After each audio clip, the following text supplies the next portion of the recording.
Fatima? No, a ban, I mean, I think it's a complete overreaction. Look, the niqab has been part of the British landscape for the last 20-odd years, okay? Muslim women have been going about their business. We've got a radio presenter here, we've got a scientist, we've got talented Muslim women who've got a lot to give to this society, who've been doing so and been very sensible about it. When we need to remove our face veils, we do it. But how do you think we get through airport security? What's up, YouTube? Hope you guys are feeling good. My name is Elaru, and today I'm back with a new video and check out with you guys. This is called Britain's Niqab. Should it be worn in the UK? This is going to be a controversial topic. Anyway, guys, sit back and relax. You know how it goes. We talk less and we react more. Let's check this out. Well, with me now are Shelina Litt, a writer and a blogger who's also a child behaviour specialist. I'm also joined by Sahar Al-Faifi, a community activist who's also a molecular geneticist. And Fatima Barkatullah is the director of the Seeds of Change Muslim Women's Conference, the largest of its kind in Europe. Also here are the writer and commentator Douglas Murray, Kola Hassan, who's a lecturer and advisor on Islam, and last but not least, the writer and broadcaster Yasmin Alabai-Brown. Can I just begin with you, Fatima? Yes. 56% of British people don't really support the wearing of the full face veil in public. They don't want it. Well, I think it depends on where you take the poll, really, because, something that I've recently launched is a project called Secrets of a Muslim Woman, and it's all about letting people know why we do what we do, because I think a lot of it is to do with not really being familiar with it. People fear what they don't understand. That's the British public is that you've got nothing to fear. You know, this is a piece of cloth. They don't feel that, though, do they? Because elsewhere in this poll, a majority said they don't know how to relate to a woman wearing a full face veil. I think, the people who have actually interacted with women who wear the face veil, people who work with them. I mean, we're in East London today. In East London, the veil is practically, normal on the streets of East London. People who've actually interacted and worked with women who wear the veil have absolutely no problem with it. I think it's a fear of the unknown. Douglas Murray, would you like to see the veil banned here?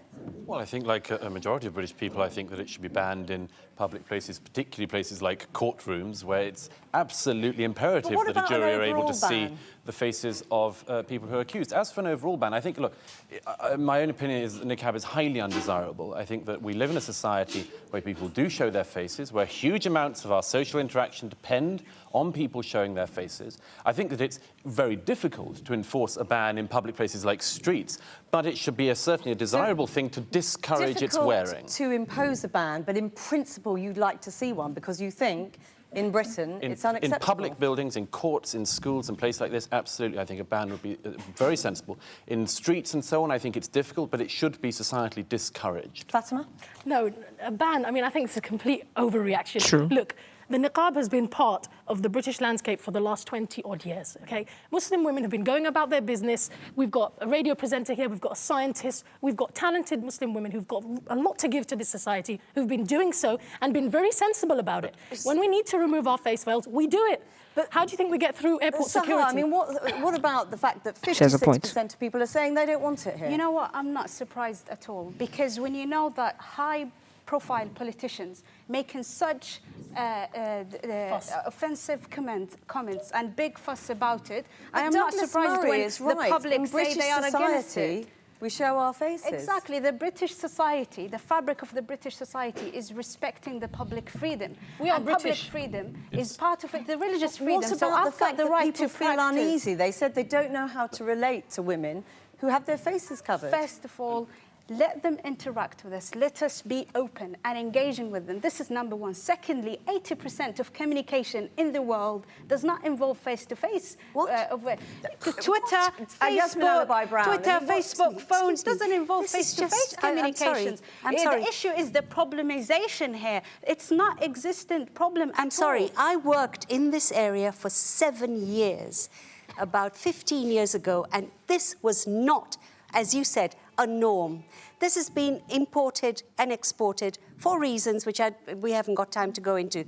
We live in a society, and we live in a country which is very, very complicated. And to shut yourself off as if The rest of us are infections. How and are we cutting, shut- because how are we you do shut not. up? This is the meaning. We are engaged. We are active. Shelina, How are we shut up? Shelina, you have said that in engaging with your elderly white neighbour who feels uneasy, sometimes you remove the veil. When you worked with children, you remove the veil. that's not a Isn't problem. that an acknowledgement that it is difficult for people to engage with women who have their faces covered? Yeah, I think it is. And I also honour what Douglas Murray has just said. He couldn't actually feel comfortable, and you know, I'm making a presumption here, but you couldn't say, let's do an outright ban. And that's great, because I understand you look at social cohesion. It's about looking at, let's isolate it. Whose discomfort are we going to favour? Because if I lift my veil, I'm then uncomfortable. And we've favoured someone's discomfort. We live in a society. But I don't believe in the French ban. I don't. I don't think you should do that. But why absolutely, not? If you're opposed to it, no, if you I think there is a is very simple way of saying, and a non-racist way of saying, in public institutions, everybody, whoever they are, must show their faces. It's Muslim exceptionalism that is becoming the problem. No, it's not. If we have the same rule for everybody, and at home, on the streets, I don't want people stopped. Okay? We accommodate religious expression in this country. You know, Jehovah's Witnesses who don't want blood transfusions, Sikh people who want to wear turbans. We make exceptions, you know, in certain situations. And so, look, you know, I really want to reach out to the public and say, you've got nothing to fear from us. But take We're up British. I was born in this country. I love this country. Take up Yasmin's point that this is about exceptionalism.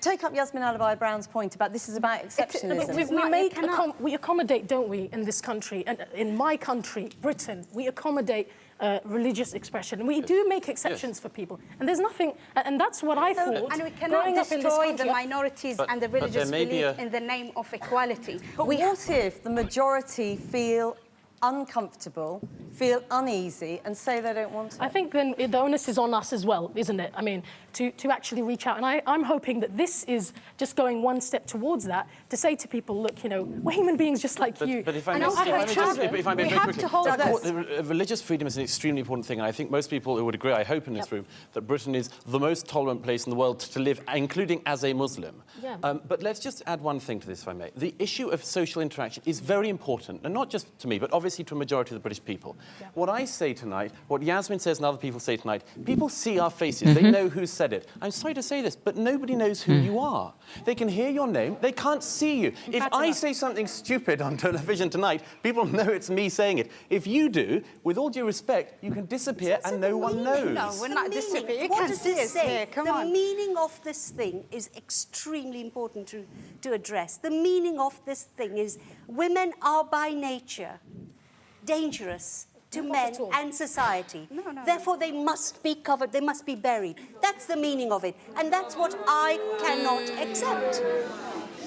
I mean, Fatima, come back on exactly that point, because we have spoken to women who say that they cover their faces because they don't want to incite passions among men. I mean, that is essentially Yasmin's point. Well, look, essentially, I think, you know, that's Yasmin's opinion. No, it's not my opinion. Yes, that it is. What It is your opinion. Ask the Taliban. Ask Taliban why they're opposing Yasmin, you know, I'm really sorry. Maybe you haven't really met women in Niqab. I would like to invite you out to my house. You know, you can see my face. We can sit together. We can have a laugh. Yes, but and then I think it will Douglas change couldn't your opinion. come to your house and see your face, though, could he? I can assure you I'm not going He to be could meet aroused. my husband.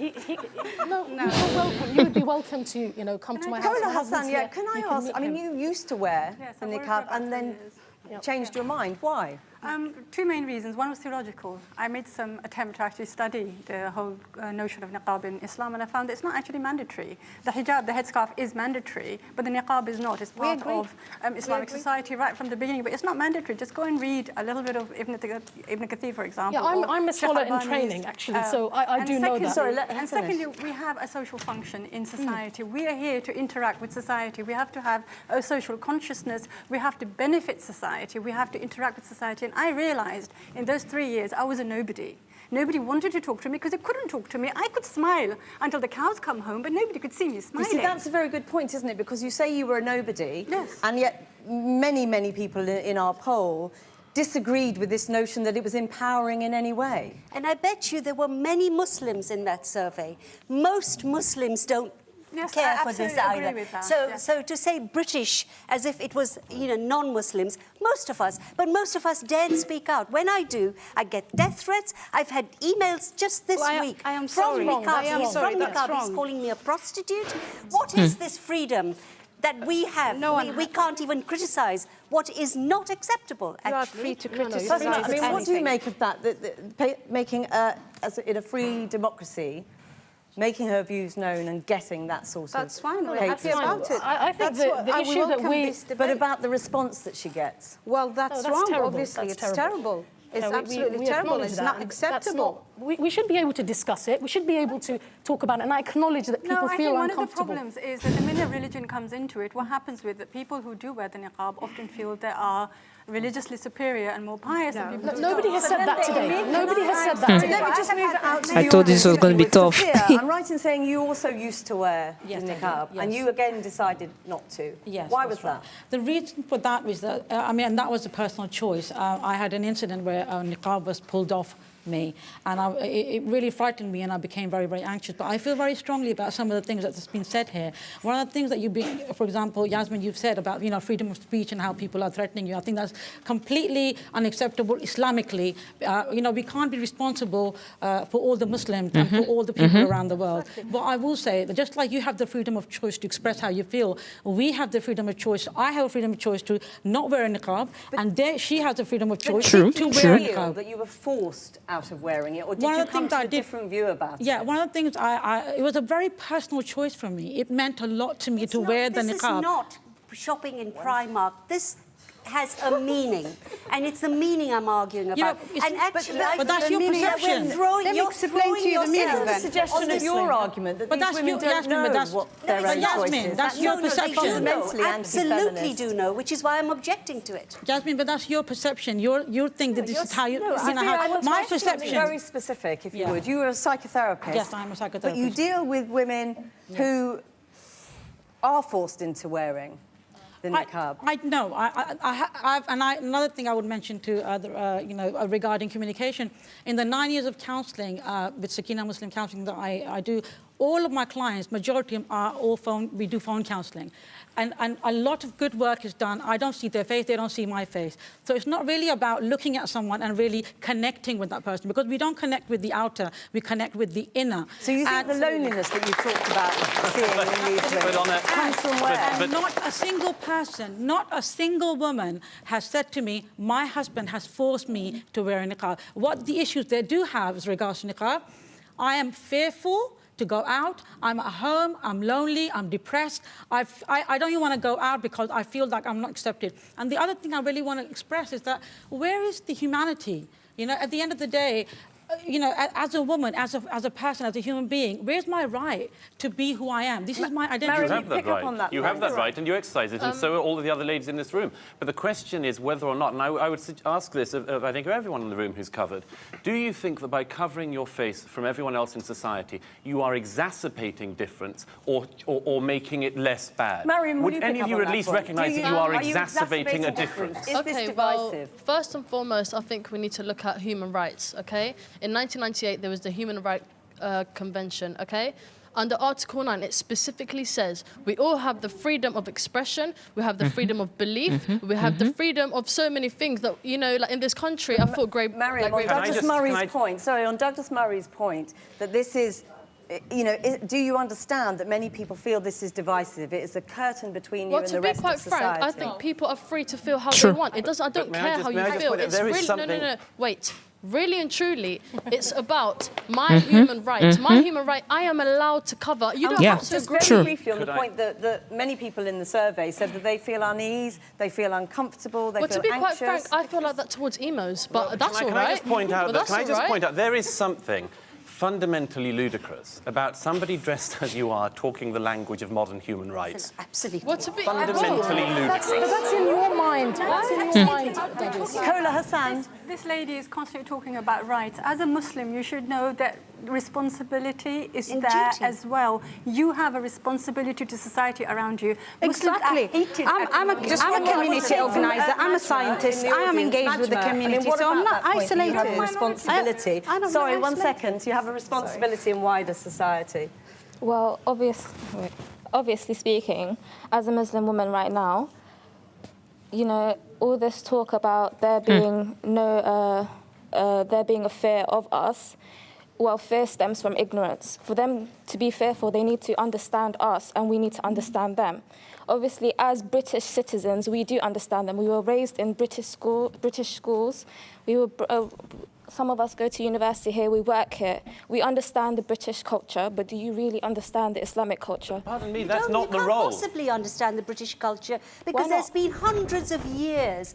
And my mother's generation, because I too am a Muslim, my mother's generation, they were beaten, bullied and burnt because they wanted to get rid of all of this and be seen as proper equals. You're betraying that history. And this country fought for women's rights. And you've now taken us back to the dark ages. I'm sorry, but... Can I just take it from Shabita? You are a doctor within the And Saudi NHS. Arabia too. 1 second, please. You are a doctor within... Excuse me, can we all listen to each other?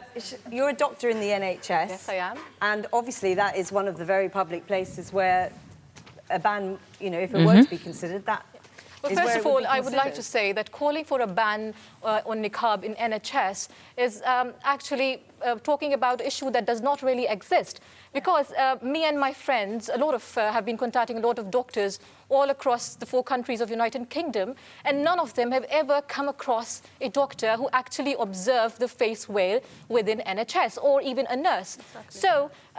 I don't really see that why an issue that does not really exist is actually being addressed. There is no one, or no doctor or a nurse who actually wears the niqab in NHS. Just very, even very myself, on that point, because though, isn't that an acknowledgement that there is a difficulty for many people that patients would find it it's uncomfortable? not actually like that, because I am not given a choice to wear it within NHS. When I know it as a fact that if I wear my face veil and go to a job interview, I will never be taken up for a job. How is it to ask, you all here, how is it that you say it's an absolutely fundamental, you have to wear it, it's a right, it's a necessity upon you, but yet you say you go through an airport and it doesn't matter if you lift it? Is it so negotiable? In France, many of the women who said we cannot go out if we don't wear it have taken it off. Can I just say, Shelina. you know, there is a place where we have the right to exercise our right. And if this was a school or a playground, you know, as far as I'm concerned, the bullies are winning here. There is a majority of people who have the power and resources to put out there an image about the niqab.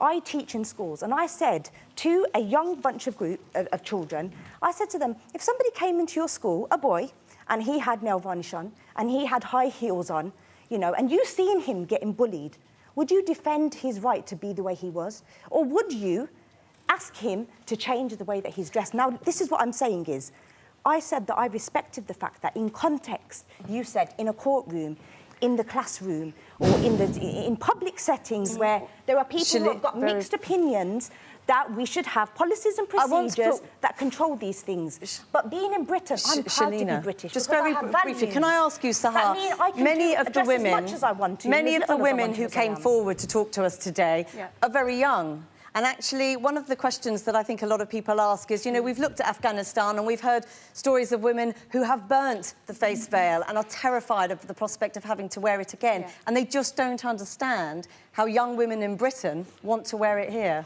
Very briefly, if you can. Well, I started wearing the niqab at a young age, and the reason is after a research. It's a long spiritual journey. I found out that when I wear the niqab, I'll be closer to God. It's an act of worship, it's an act of modesty, and it's liberating and dignifying. And since then, I've never changed my mind. And although my parents, my mum, my sister, don't wear it. It's me. It's my personal choice. But yes, and in a free society, the opinions of other people also have to matter. It's not just about you exercising your choice. The way other people feel about that should be of some concern to but you. you know, these feelings are coming from naked. negative prejudices. We have coming from You don't want men's politicians. opinions? No. You don't want men's opinions? I'm sorry, we are going to have to end it there. I'm really sorry. As the only man, I'm sorry you don't want to hear men's opinions. Thank you very much for joining us. I'm afraid that is all we've got time for, though many more people wanted to speak. You can see all the reports that we've done this week on Channel 4 News on Britain's Niqab on our website. But back to you, John. Jackie, thank you. I told you this was going to be a tough one. Okay, I'm just going to highlight on some points that caught my attention. Okay, from the first speaker, Mrs. Fatima, she said there are places where she goes that she has to take off the niqab and all that.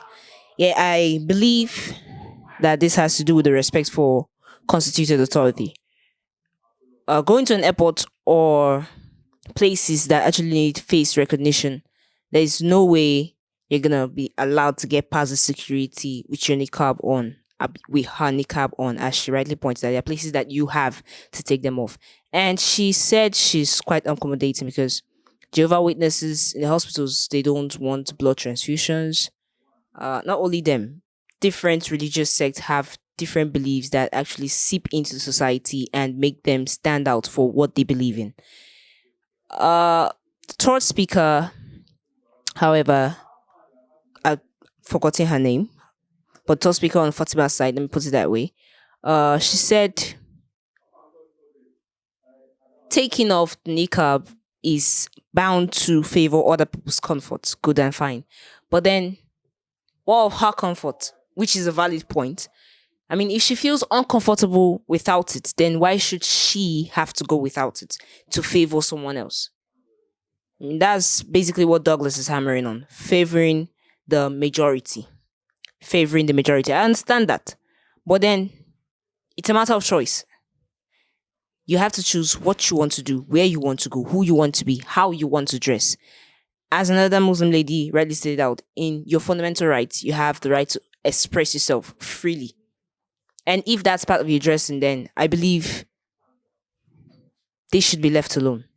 I mean, Miss Fatima has already pointed out that there are some places that they have to take it off because it's necessary. And second speaker was of the opinion that most facial interactions are not really required these days due to the use of different social media handles like Twitter, Instagram, and all that, which is quite true. But then, generally speaking, from society's viewpoints, just like the psychotherapist said, most people who wear the niqab don't come to complain that their husband forced them to. No, they come to complain that they are depressed, they don't have friends, and they are most times left alone. It's mainly because in society's viewpoints, I mean, going out, walking on the road, and you see someone completely clothed and all you can see is her eyes. I mean, that's bound to raise a jolt of fear in you. And most of the women I saw here that were covered were dressed in plain black. Now, at least few of them, I could count them, were dressed in lighter colors. This could even enhance or encourage communication with these women. But those dressed in plain black, definitely, you've got to strike a fear into the common man, into the onlookers, simply because most people are very scared or are terrified of things they don't seem to understand or grasp, which is 100% true. And this particular notion is the basis of almost every controversial issue in a society today. People don't accept what they don't understand. They're scared of it, and hence they want it gone. That's why Fatima was of the opinion that if they try to interact with them, if they try to come close to them, then most probably they will be able to see where they're coming from, able to understand why they do what they do, which is quite agreeable in some extent.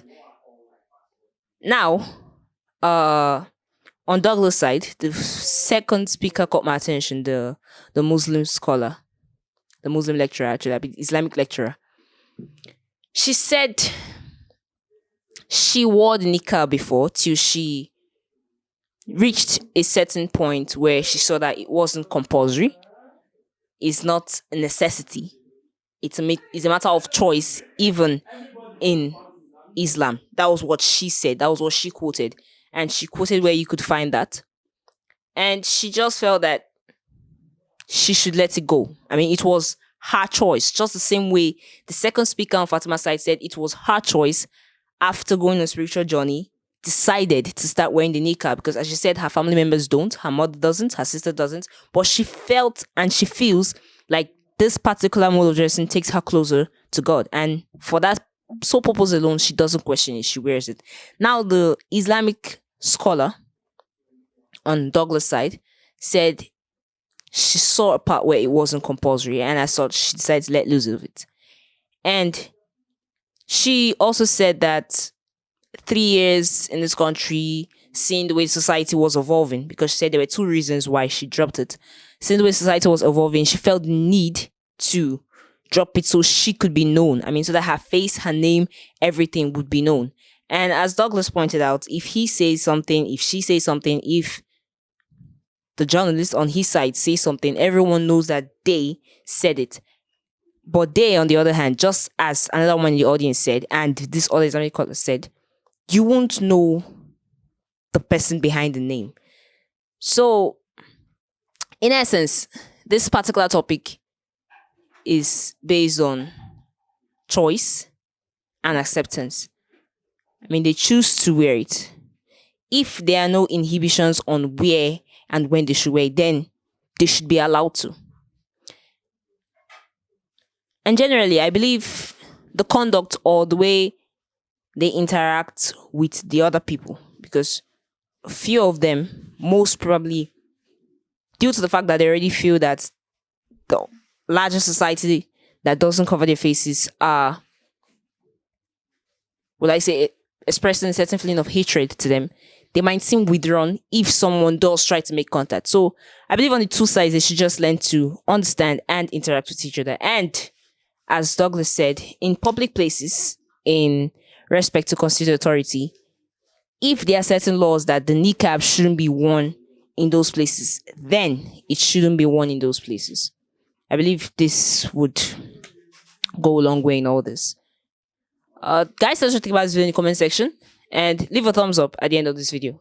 Thank you all for watching and stay safe.